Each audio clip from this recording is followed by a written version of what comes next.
Alright, so again we're going to do some comic book coloring here. Welcome. Yes, I'm going to be using the Supracolor pencils again. I've used these before. I like them. They're nice pencils. And I've also got an extra weapon today. I have these. These are Caran Neocolor II pencils. Alright, so just a second. Then we're going to do some comic book coloring here. Welcome. Had to mute my doodad. Sorry.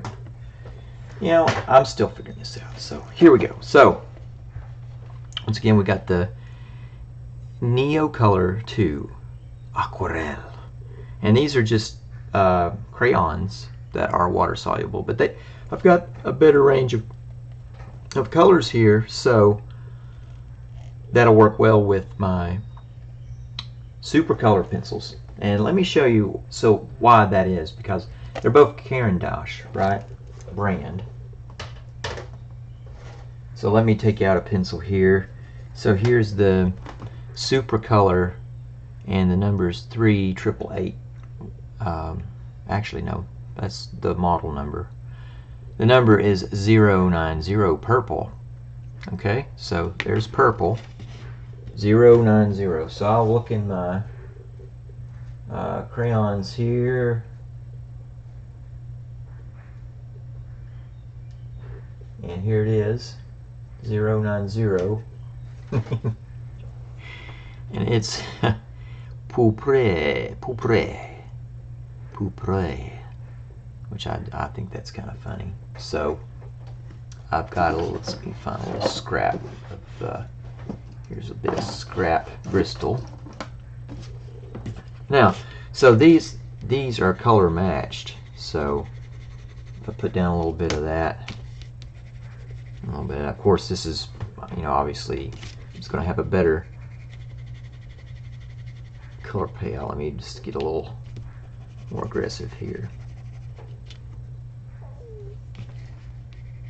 This actually looks a little darker. Purple looks a little darker on the Neocolor. Let's see when we activate them with water. They should look the same.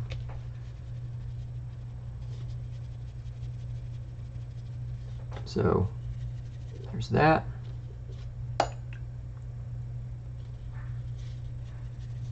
There's that. So I mean they're very similar. Like if we blend them together, you can't tell, you know, one from another. So yeah, I don't know if you can tell that on the camera or not, but they're very similar. So you can use these in conjunction with one another without worrying about the colors being way off. A little off. The crayon came out just a little darker than the pencil, but that's okay. I can accept that. No problem. Okay, so I'm going to get to coloring then. So I've got the page laid out here, ready to go, and I think because it's the most fun panel to do, I'm going to start with this largest panel here, just because it's going to be the most fun, which is a terrible reason, but oh well.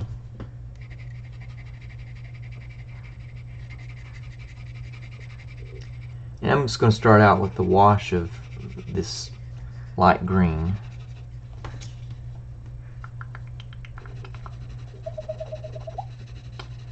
So I'm trying a new setup with my camera. I've got a little overlay thing that I made in OBS, but as I'm looking at it on the screen, I can tell that I'm going to have to raise it up because of the play bar and stuff. I didn't think about that, so I'll have to like do some research, see how tall the play bar is in YouTube, and have it sit on top of that. That'd be kind of nice.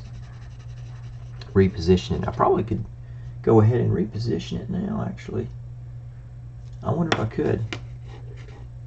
And I wonder if I should spend time doing that rather than actually what I came here to do. I don't know. I don't think there's anyone else here but me, so really wouldn't affect anything but the replay. So let me just try this and see.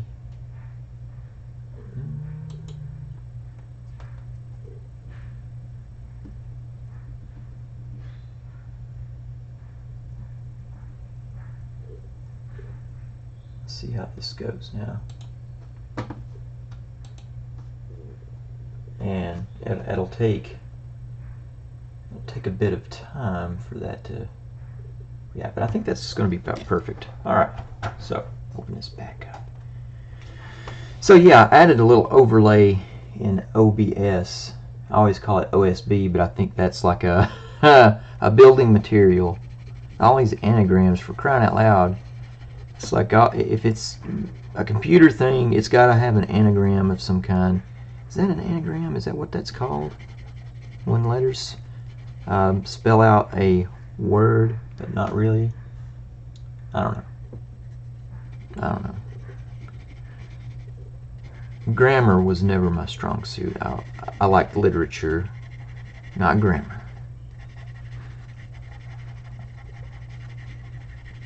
Grammar is the dirty end of the stick, in my opinion, but it's necessary.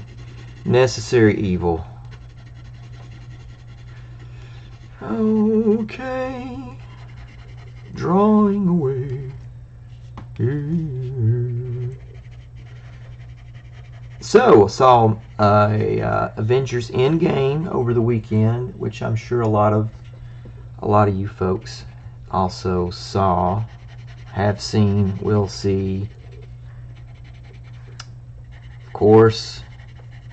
And I was pleasantly surprised. I knew it would be as satisfying. I'm not going to say that it was good, because I mean, really, that could mean a lot of things, right? I mean, it wasn't Citizen Kane.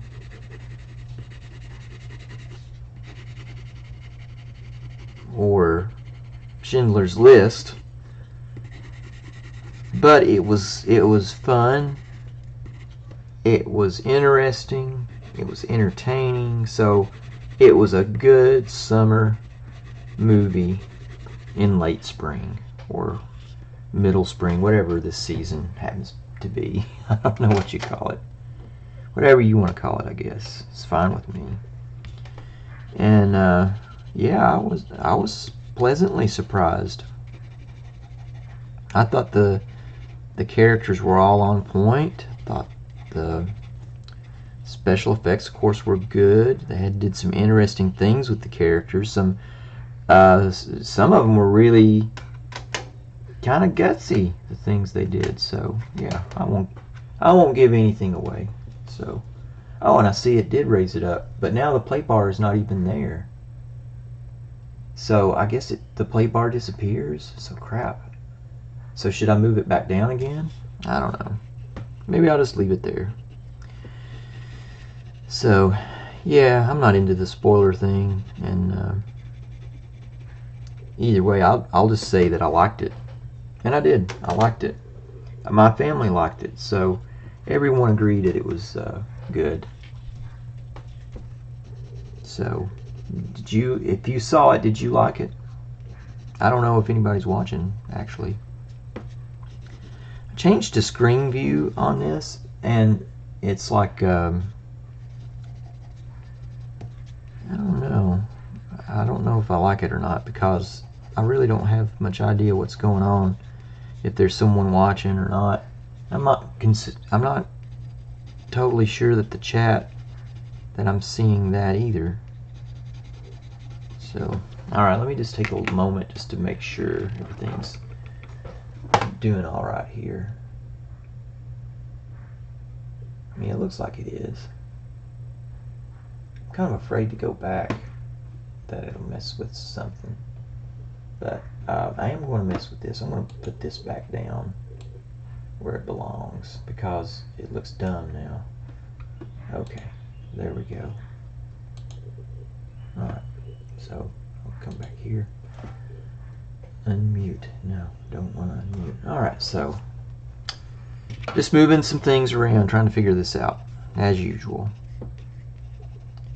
OBS is not hard to learn. I was a little, I won't say intimidated, because I've worked with computers a lot. I'm a graphic designer by trade, so I've had a lot of experience working with computers and different types of software.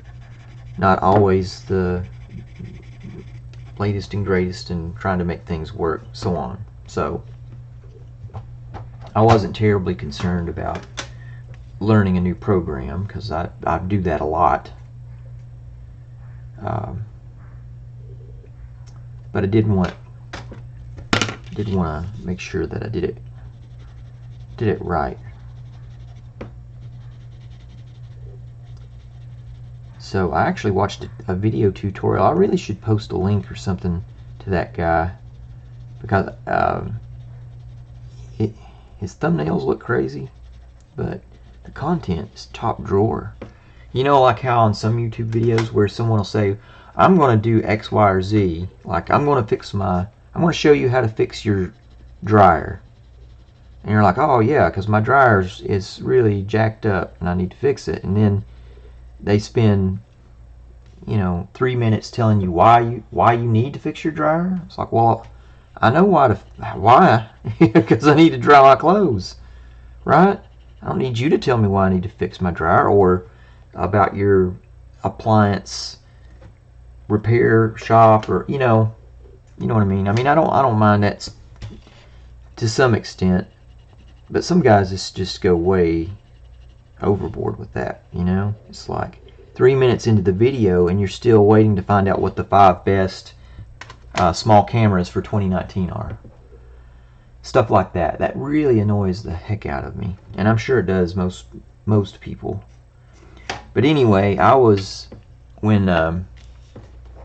me take a moment and tell you about this pencil sharpener, and then I'll finish my story. I ramble a lot, so just you're gonna have to get used to that. This is a Mitsubishi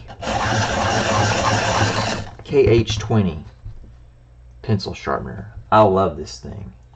They're not expensive. It's got 2 different point settings that you can use, and look at that point. And that is sharp, and it's a nice long point, so I can use the side of the pencil and a tip, So very nice pencil sharpener. If you use colored pencils, they come in several different colors, and they seem to be pretty robust. Although I will say, I have bought 2 of those because one mysteriously quit feeding the pencil. The front end, you pull it out, and then the pencil will feed automatically into it, so you don't have to push it in with your fingers. And for some reason, mine it just quit feeding. So I don't know what that was about. So, like the pencil sharpener. So anyway, I really hate that when people just spend too much time getting to the point of the video, and I don't know if they're trying to just extend out the runtime. I don't know, but whatever it is, it's annoying as blanky blank, and it makes me crazy every time they do that. And I'll quit watching pretty quick if you've not come to the point in your video, and your video is, especially if your video is titled Best 5 Cameras in 2019, you better say, okay, here are my picks for the best 5 cameras of 2019, number 5, and then get on with it. Why would you do anything else? Why would you spend time talking about a bunch of other stuff that obviously nobody cares about? We're here for the video about the cameras, right? I should use, maybe, I'm kind of deciding on colors a little bit here as I go. This is going to be really orange when the water hits it, so I don't want to get too crazy with that. And his pants, I want to leave them relatively light because I got there's some stripes on the bottoms of them, and I want to really emphasize those. I'll probably put a little brown in here in this dark area. So I hope I'm not ever guilty of that particular YouTube crime of, I don't know, it just sucks when people do that. I hate it. Hate it. Just get to the point, get to the point. You know, I just feel my, my blood's beginning to boil. What are you doing?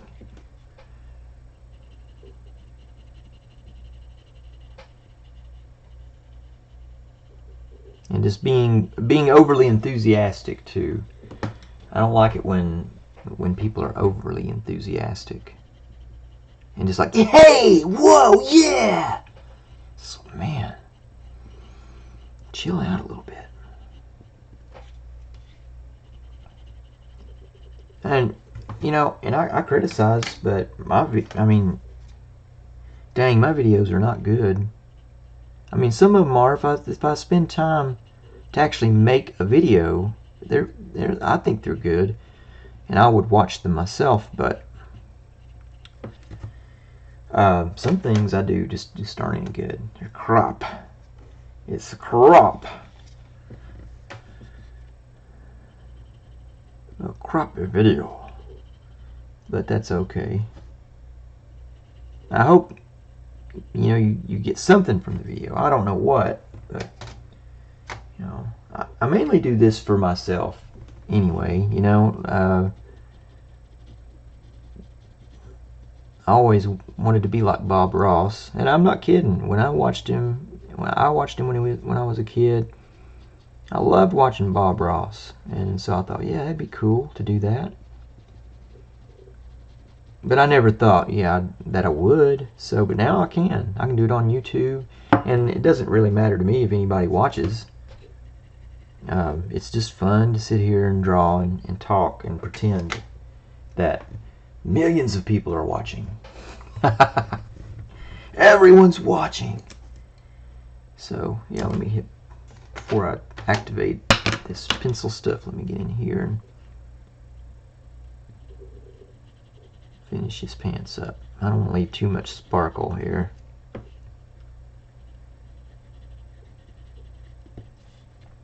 So I work pretty intuitively most of the time, and with working with these watercolor pencils, I'm beginning to figure out how much to apply to get the value I want, or the hue that I want. Hue, maybe not hue. I guess saturation. The saturation that I want, and it's a little tricky. And I've learned you don't want to hit them too much. You don't want to overwork them. You just want to get your brush on there, dab it a little, and then move on with it. If you overwork it, it tends to not look quite as good. And amount of water, just all the little things you got to think about.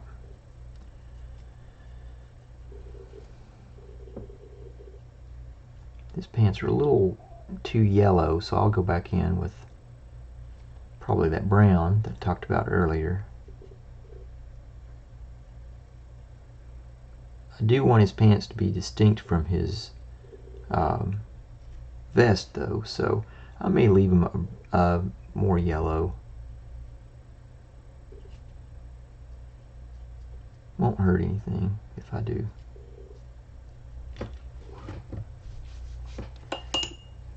And now that I'm going to do this real fine part, I roll my brush on my paper towel so that I can have a fine point on the brush. This is a number 3 round brush. It's a good Winsor Newton watercolor brush, which I think is important. I've experimented with this kind of thing before, and I've had not so good results. My results weren't what I wanted, and the color would tend to drag, and I think the brush helps with that a lot. And what I mean is that when I would put water on the pencil areas, instead of spreading it around, it would push all of the pigment like a plow, and so I'd be left with you know, just real splotchy color. Just didn't look good. So, but the better brush seems to actually help with that some. So,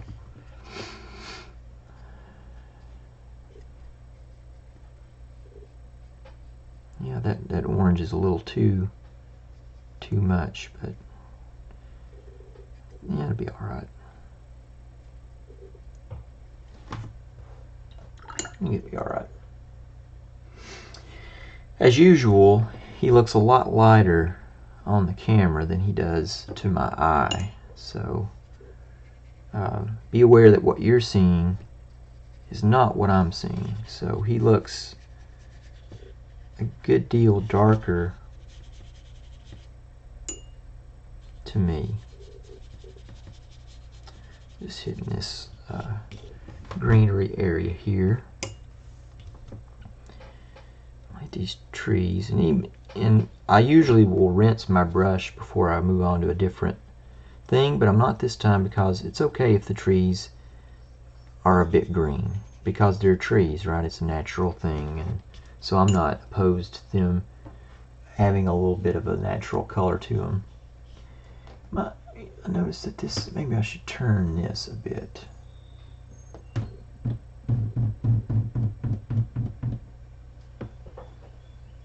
Let me see. No, that's no good. Is that no good? Oh man, I just hit my... I'm sorry, you guys are like my guinea pig audience today. Yeah, so my head is kind of not in frame very well.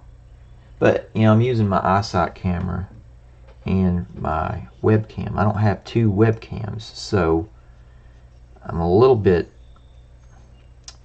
at the mercy of the computer, and I have to have it setting at a particular place. I don't have the freedom to just put it wherever. So see, that was better, but yeah. Oh well. Well, I'll figure it out. I'll figure it out one day. One sweet day, we'll have this all figured out. Okay, so now I think I'm ready to do a little bit more. Let me see, get the tree trunk here. That gray is really light, so I'm gonna have to go back with a darker gray. I must have used the lightest gray. Yeah, I think I did. That was my mistake. I meant to use this gray, and I used the lightest gray instead. Now it's really going to start getting dark where it was a little damp there, but that's okay. I don't mind some variation in the trees. I'm not going to do too much to the trees, just give them a little bit of a gray wash to them.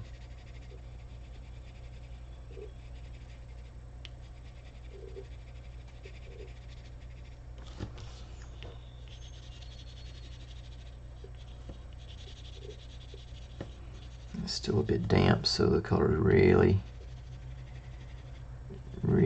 coming off of there. That's okay though.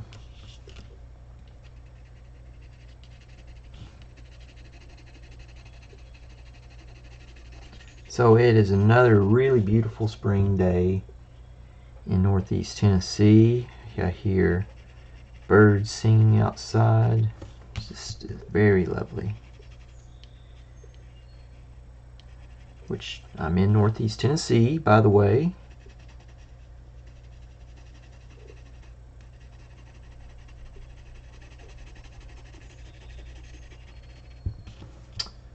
I've not lived a whole lot of places, but the places I have lived, this area is one of my favorites. The town I live in is not necessarily my favorite, but you know, it's just where I hang my hat.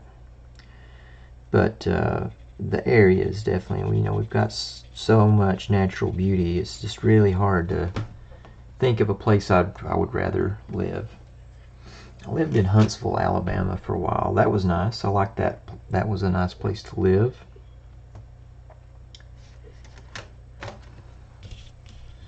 I'm not terribly hard to satisfy when it comes to a place to live. Where we in Huntsville, Huntsville's a very kind of progressive city. There was a lot of people there working for NASA, a lot of engineers and very educated people. So, there were lots of opportunities to do fun, cool things. So, but I miss that a bit. It was nice for that reason, for sure. And not redneckish. It was strange though, because it had a lot of adult bookstore type places and bars, and it's just a little unusual to me to see so many. I don't know if it's still like that. Maybe different now, but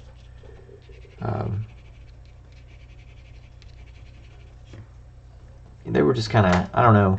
Here they're much more how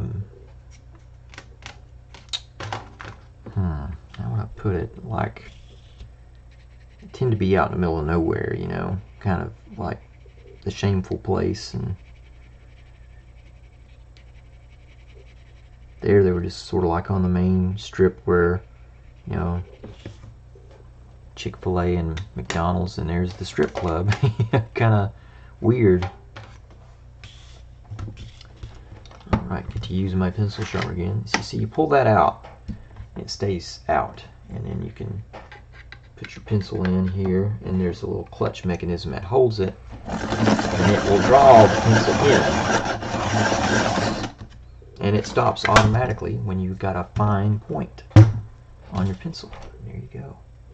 Another fabulous job from the Mitsubishi KH20. So, yeah. And it looks cool too.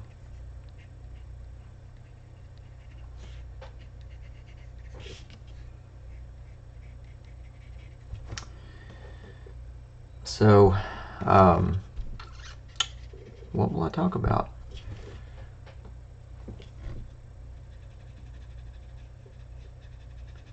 I don't have a lot to say. That's probably not really boring, that you wouldn't care about. I'll tell you about my graphic novel, which is what I'm working on. Maybe, I don't know if that will be interesting to you or not. I can only think that it would be, since you're here in the first place. But it's a fairy story. It's a fairy tale. It's hopefully a decent one that will be entertaining and not preachy or anything like that, just entertaining. And I won't say too much about the plot, but I will say that the inspiration for doing this in the first place comes from my daughter and my son, both of whom I love, of course. And as a father, I really wanted to give my children something that would just belong to them, that, or maybe that's not the right word. Not that it would just belong to them, but that was truly from me, like a part of me. And I've done a few drawings for them and doodles and things like that, but I really wanted to do something a little more personal and yet enjoyable. So I thought, well, I like to write, and I thought, why not write a story? And I've always loved comics. Every time my mom would go to the grocery store, I would tag along, and I would get to go to the little newsstand place where they had all the comics and magazines, and while she shopped, that's where I stayed. I stayed there the whole time she would shop, and then she'd come back and get me on the way out, and she'd usually let me get one comic book per trip. We went pretty much every week.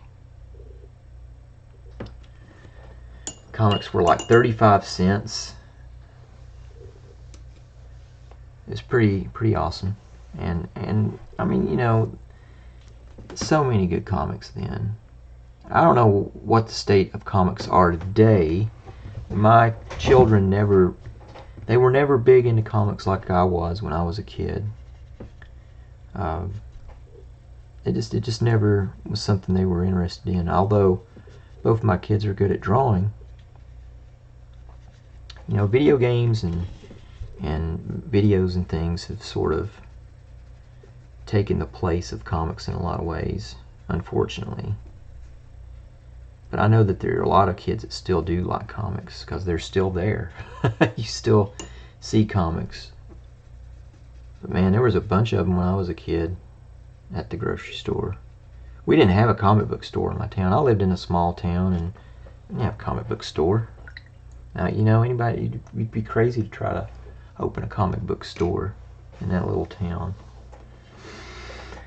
And so no one tried, for good reason. So, yeah. But anyway,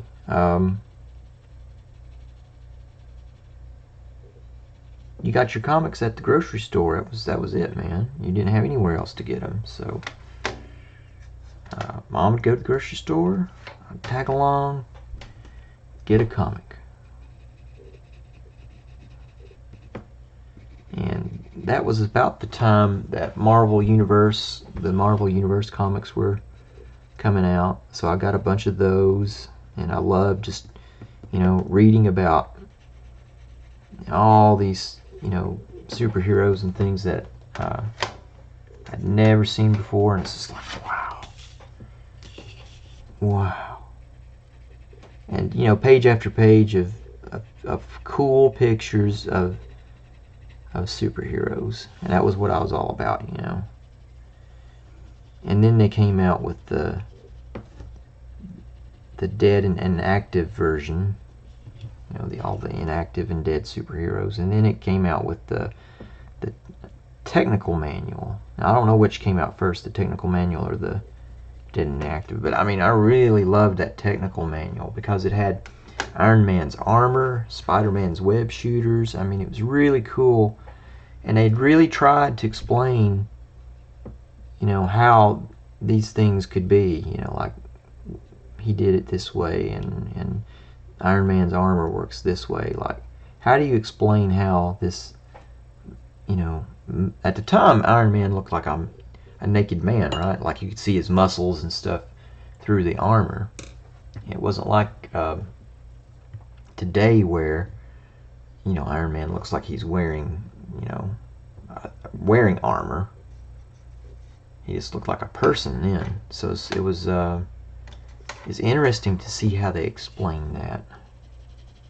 And the way they did was saying that it was the armor was made up of these very small tiles that interlocked like chainmail, and there was a magnetic field that somehow made them rigid. I don't know. It was complicated stuff for sure, and just neat, really neat to look at all the diagrams and things. Very cool.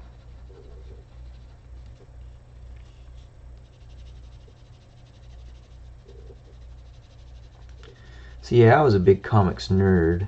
I really didn't. None of my friends were into comics. One of my brother's friends was into comics, but he was more DC, and I was more Marvel. But we got together a couple of times and traded comics.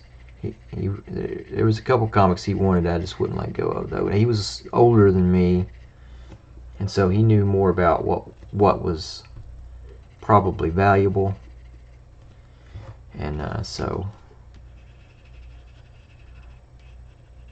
I tried to keep from getting took too bad. he was a little like an Arab trader as far as getting the comics. But I remember the Beta Ray Bill when he entered the scene. I had that comic. I still have that comic. It's in terrible shape. You know, it's not. I wouldn't call it a collector's item now, because just the shape that my copy is in is not. Would not be worth anything. I mean, maybe $30 or something.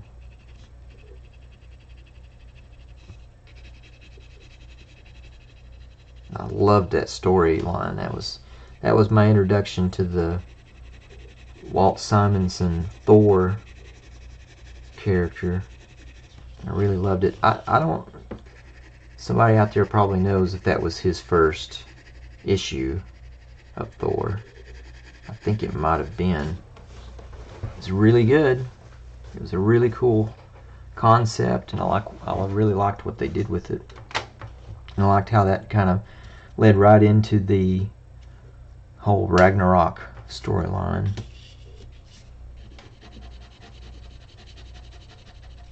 Very neat stuff. Very neat. The movie was good too. Way different, of course, than the comic, but it was good. Enjoyed it. I love Cate Blanchett. Cate Blanchett. I think she's a beautiful, beautiful woman.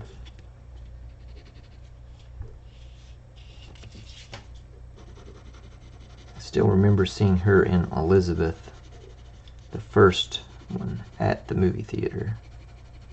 So I think she and I are probably of a similar vintage as far as age goes.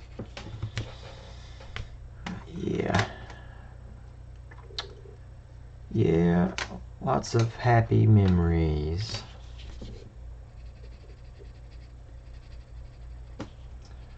So, I guess I kind of drifted there. I was talking about the graphic novel and why I started it and all that. Yeah, I started it because I wanted to give my children a gift, and that's what it is. And it's a gift for my children, and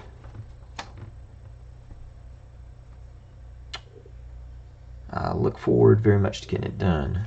It's been, I won't lie, it's been difficult. I've actually been working on this for 6 years. It's so hard to believe it's went by that quick, but yeah, here I am 6 years later. And it's not because I just work really, really slow. It's because I'm a perfectionist and I'm stupid when it comes to that. And I'm just, no, it's not good enough, not good enough, not good enough. And you know, I finally had kind of a moment. I mean, I knew obviously that what I was doing was not sustainable. This procrastination / perfectionism thing that I had going on was just utterly ridiculous. And I was just like, you know, this has got to stop. But then I think I got. Well, I know what it was. I was looking at. I found some old comics at my mom's house that I'd had when I was a kid. One of them was an issue of Dreadstar that came out in the late 80s, maybe, when they were doing some epic comics, but just in normal floppy format instead of that real big prestige type format they had for epic comics. They were just doing them as floppies, but they were using the same characters and toning them down a bit. It wasn't quite as for adults as it was in the epic line, but it was still a more mature comic. And I liked science fiction, so Dreadstar seemed, and I just was intrigued by the character. He's just like, what? Who is this guy? He wears a a hoodie and has a sword, but he's also got a ray gun, and just that kind of genre mashing I just thought was pretty cool. And even today I like those cosmic stories that Kirby and Starlin were doing, and I just find those really interesting. They're satisfying on kind of a deep level to me. But anyway, so where was I going with that? I don't remember. Like I say, I drift here, you know. So let's talk about comics and graphic novel. Man,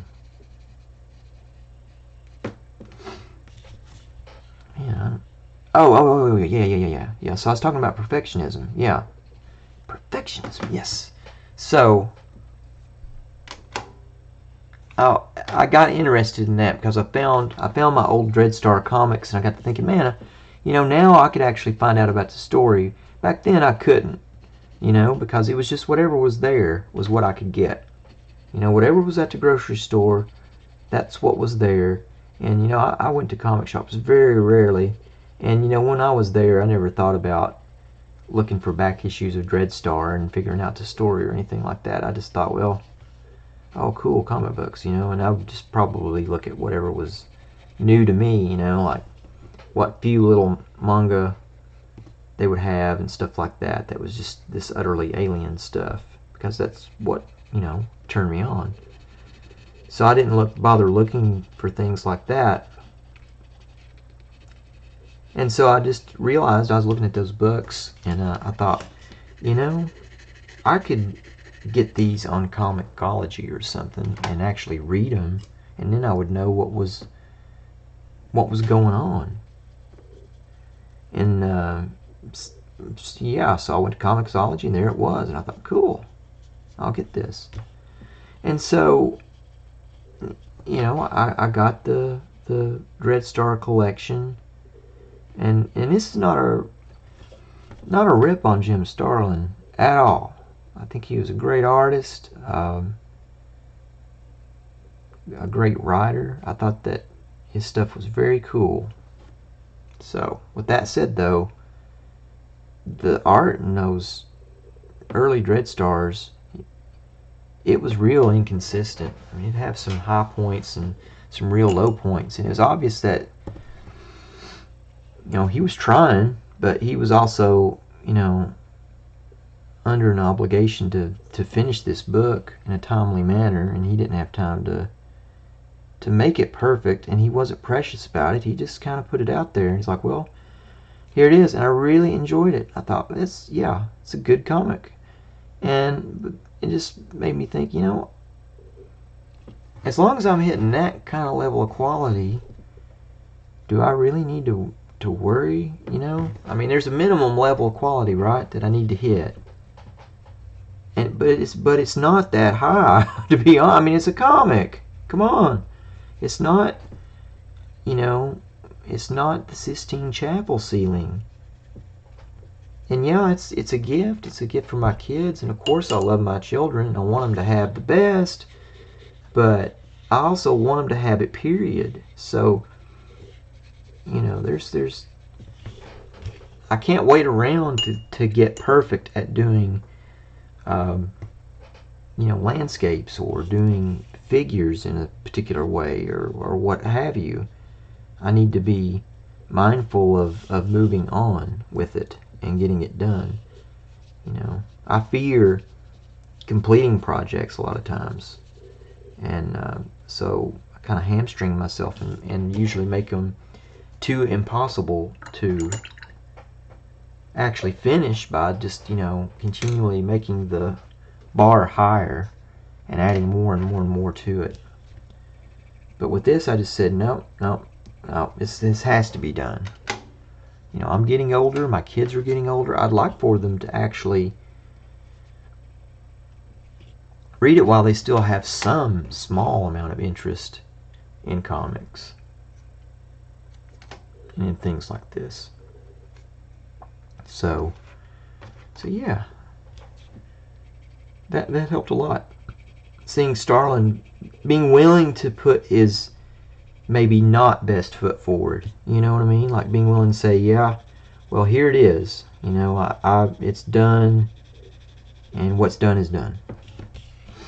And it's not, you know, I could have done better in places. Here you go. Enjoy. And I did enjoy it. So yeah.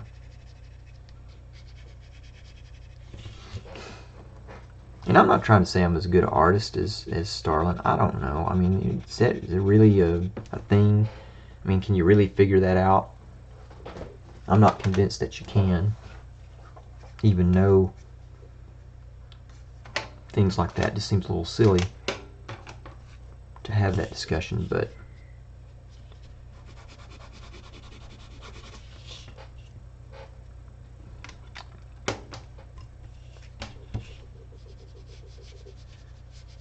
the thing is, I don't have to be better than him or worse than him or whatever than him. I just have to do me, right? And that's what I'm trying to do with this book.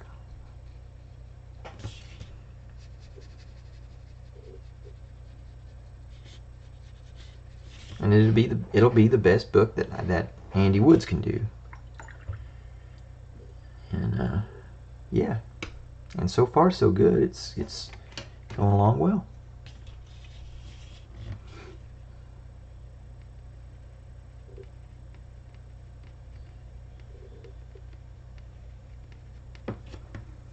Touch of red on his nose there. A little blue. If you're unfamiliar with painting and things like that, it may seem weird to add blue to someone's face, but you know, there are often bluish shadows on a person's face, especially men, especially in certain places, like, you know, on the chin, around the eyes, places where shadows typically are. Let's see here. I'm trying to decide if I need to push any farther here, or if I'm pretty good. I'm gonna leave the texture on the tree trunk. Kind of nice. The rocks, I think I will give a little bit of a yellower tint to kind of differentiate them a bit from the tree trunk. There we go. And let's get this blue-green out. Kind of, it's a little damp, but I think it'll be all right. Work some of this in here. Yeah, see, I'm hitting some wet spots, and it's causing me a little issue there, but that's okay. I don't mind if this is like a little splotchy here. It's okay. It's kind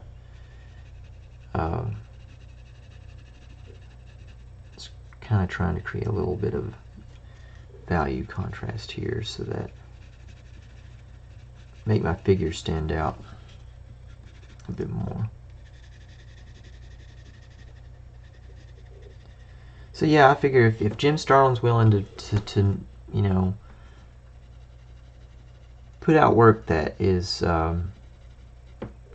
imperfect but good, then what's my problem? You know, I can also do that. I can put out work that's good at putting out work that's imperfect. And I think I've got the good part down. I don't know. I know I've seen a lot of comics that are drawn worse, but maybe they have a really killer story. I don't know. I suspect maybe not, but that's just me. Some people may really like the stories, and people may really hate my story. But again, it's not for, you know, this story isn't for everyone. It's just for my kids, and I'm hoping that other people will like it too. But if they don't, it's not, you know, I almost think it's like none of my business whether they do or not, you know, because it really isn't about them. It's more about me and my kids. I do want people to like it. That sounds so arrogant when I say it that way, but the thing is, though, you really just can't set out to do something to please people in the first place. It just doesn't work. I mean, you're not going to produce anything that anybody will like. At that point, you won't like it, and no one else will either. You know, people need my work, not what I think they want, you know. I'm the only one that can do my work, and that's what I gotta do me. Because otherwise, yeah, people will miss out. The very people that I'm trying to cater to will be the biggest losers, and that's not cool. I think I've worked that little bit of page a little too much. Now it's getting, the paper's starting to break down a little bit there. This is Bristol board that I'm working on. It's a vellum surface, so it's got a tiny bit of tooth to it, and I think that also helps the color not just push around, but kind of start to blend and actually be a little dynamic. So that's looking about right, I think. I think that's looking about right. Don't remember what color I colored his head and face. So where to from here? I think just as I do a couple more little things here, and then I'll move on.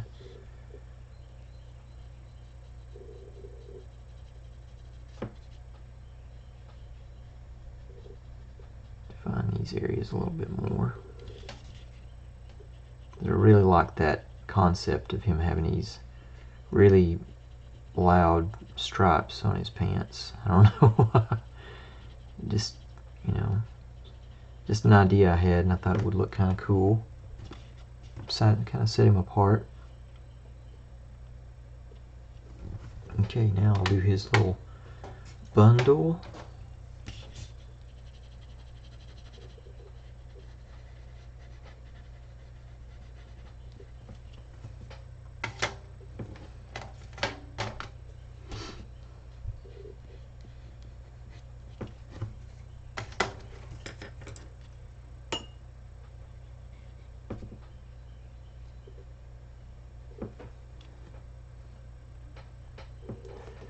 Try to work from the lightest color into the darkest color. Usually works best because you typically have, you know, a little bead of color at the bottom of your stroke. I think that you want that in the darkest place.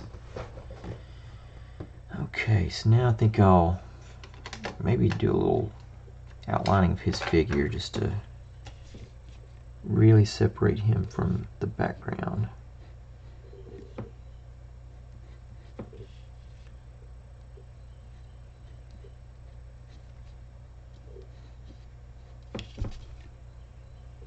Already got a pretty bodacious outline going, but I don't think this will hurt.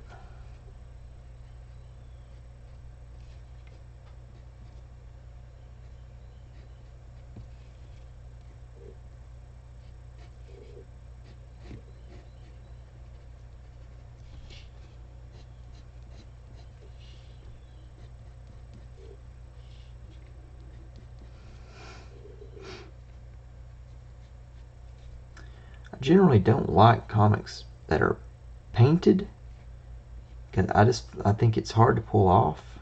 I don't know if I'm doing a great job of it myself. In fact, I'm a little concerned that I'm doing a crappy job. But you know, when you paint a painting, it's a painting. right? You read it like a painting. And when you do an illustration, it's a similar thing. People read it like a painting or an illustration. They don't read it like a book. A comic, though, is meant to be read like a book. It's not meant to be read like a painting. So if you make your comic painted, then it's not going to read like a comic. It just won't. I mean, the drawing needs to be simple and bold, so that it's like a symbol. I've said this before, but you know, my philosophy is that a comic is like a logo and an illustration combined. Like you read it like that. And if you have it too much like an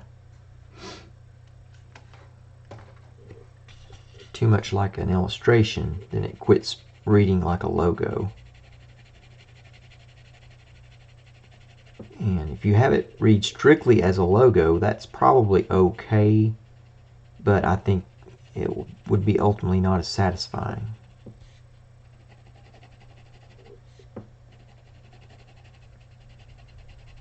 You know, I don't necessarily live and die by that idea, but I think it's valid enough anyway.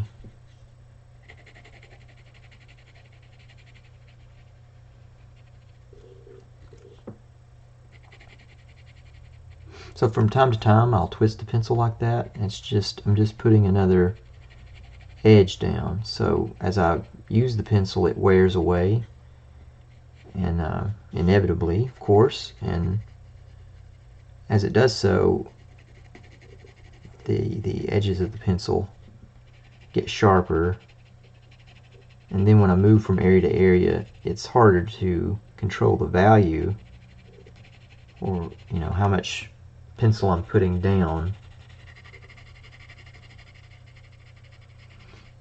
But if I twist the pencil in my fingers and move it a bit, then that helps.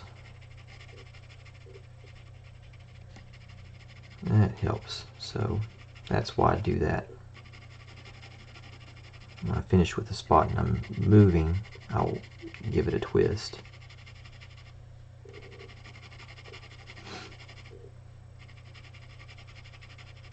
And typically when I color something in or shade something, I try to follow a grain, like the contours of what I'm doing.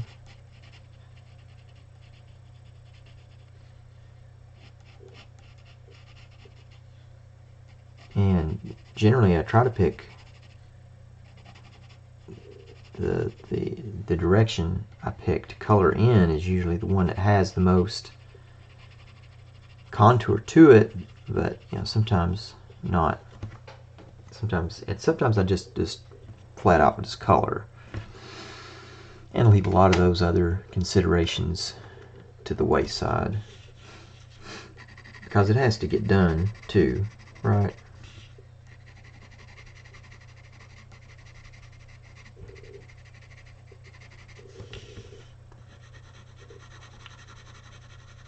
So you see, like little areas like that. And it doesn't matter as much with the watercolor pencils because a lot of your marks will melt away.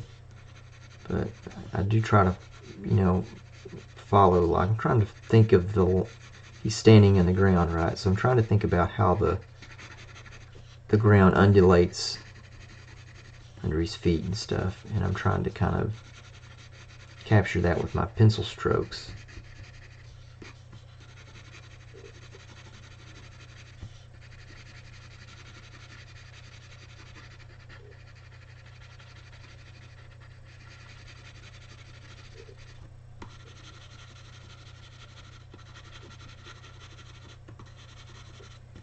So you probably notice there's no dialogue, there's no word balloons, and that's because I'm going to add those in later in a page layout program. So my graphic designer training, I know that that's going to be ultimately the best way for me to do it, because I won't have to I can edit the text and I won't have to worry about too many considerations. I was really excited about Procreate adding a text tool in Procreate, and that's what I drew these. I drew these pages in Procreate. However, I can see how you can use it, you know, and it's definitely a useful tool, no doubt. But it's, for me, it's not going to be terribly useful, because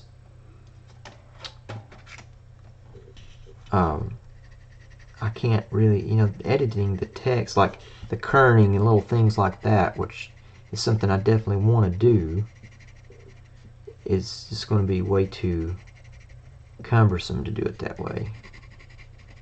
And it's not that they implemented it badly. They did a great job on the text tool, and for a lot of people it's going to be perfect. It's going to be really easy to use, and it's going to be right up their alley. It just doesn't lend itself to this particular thing that I'm doing. I probably will use it on some other projects,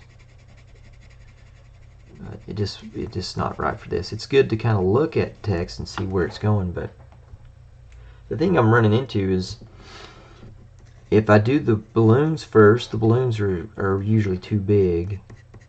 And, you know, if I do the text first, I don't know, it's just kind of like I want to be able to do both and edit both, so that I can get them both right, instead of one being a little wonky.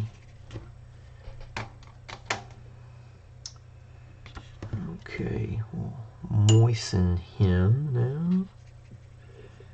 I like the fact that they call this activating, you know, when you add the water to the watercolor pencil. So you're activating the pigment. I like the idea of that, you know, activate the pigment. I think that's cool, a cool way of putting it. Activate the pigment. So I try to keep these streams to about an hour, just because, I mean, why not? Nobody's really watching, so I don't want to get too, and I'm already over an hour, so I'm probably going to end this in just a second or two, a minute or two, finish up what I'm doing here before I do. Thanks to anybody that is watching or will watch. I'll leave these up on my YouTube site, just, you know, just in case somebody's interested, want to look at it. I don't watch them. They're too long, and you know, and I want to do a little better about maybe doing some time lapses or something, but something that's a little more palatable. But it's just, man, I don't have a lot of time to devote to that, and you know, it's unfortunate.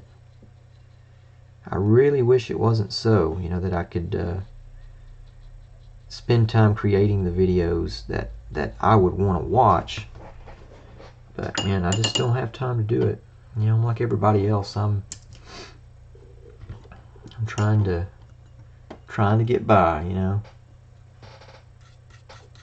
I use this nice big flat brush for this large area of color, and I try to go across the grain mostly to activate it, and not do too much with the grain. But this is like a first layer kind of pass. It's not going to be the end of that for sure. Okay, so let's see here.